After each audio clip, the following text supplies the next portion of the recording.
राधे राधे मेरे प्यारे भाइयों बहनों माताओं व बंधुओं।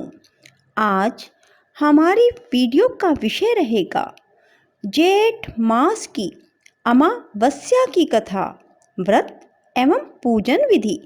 अमावस्या की कथा सुनने मात्र से जीवन के सभी दुखों का अंत हो जाता है और तिजोरी धन से भर जाती है।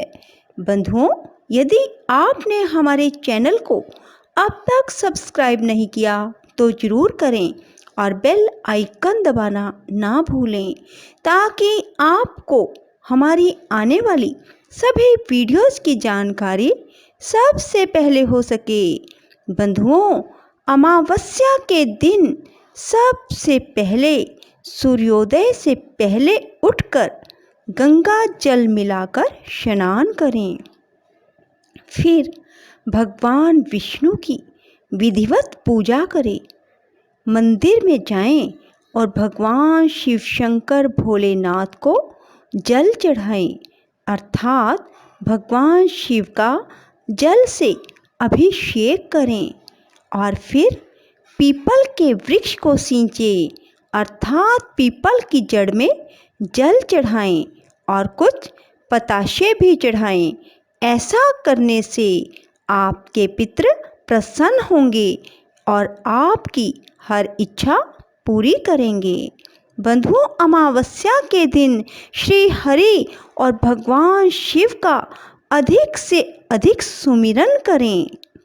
बंधुओं, अमावस्या के दिन पद्म पुराण की कथा भी जरूर सुने और अमावस्या की कथा सुने श्रीमद् भागवत गीता के एक अध्याय को कम से कम जरूर सुने।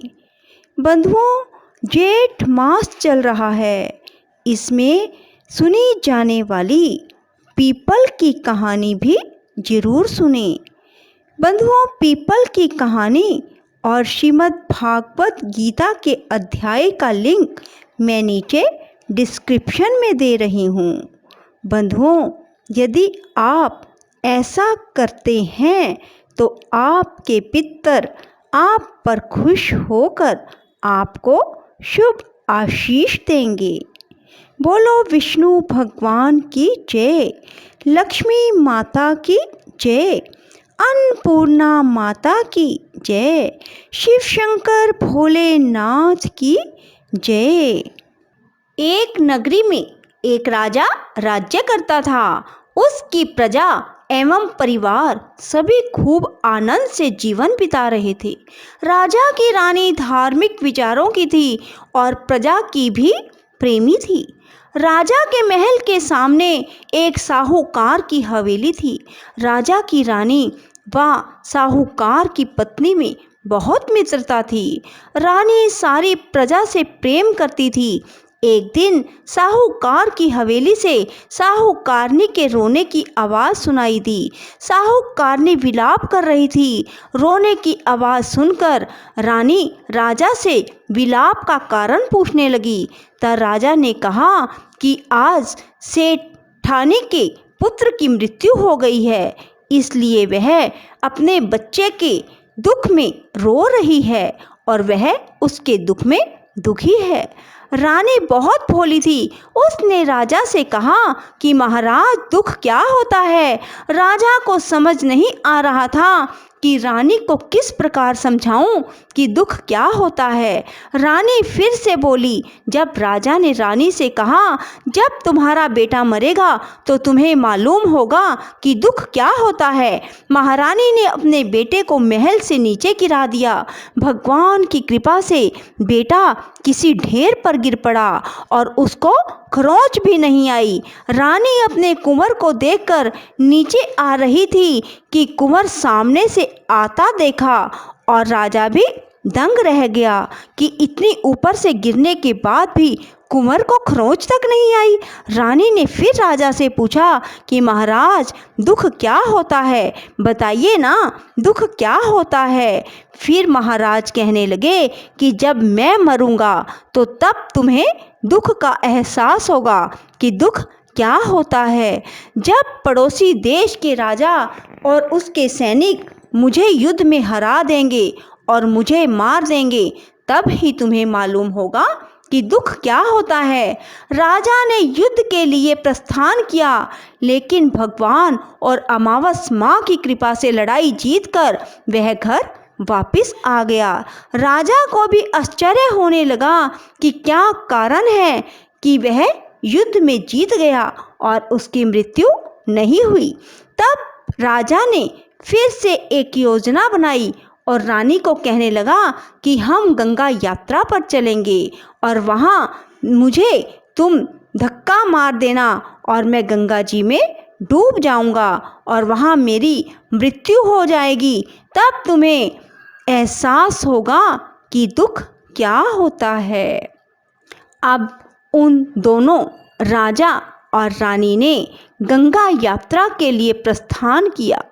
कैलाश पर भगवान शिव ने पार्वती से कहा कि सती, आज मैं कलयुग में तुम्हें सुखी आत्मा के दर्शन करवाऊंगा।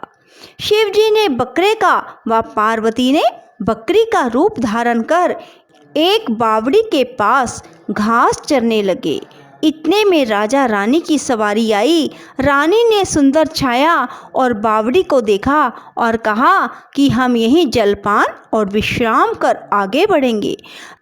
राजा रानी ने वहाँ जलपान किया। राजा पानी लेने के लिए बावड़ी में गया।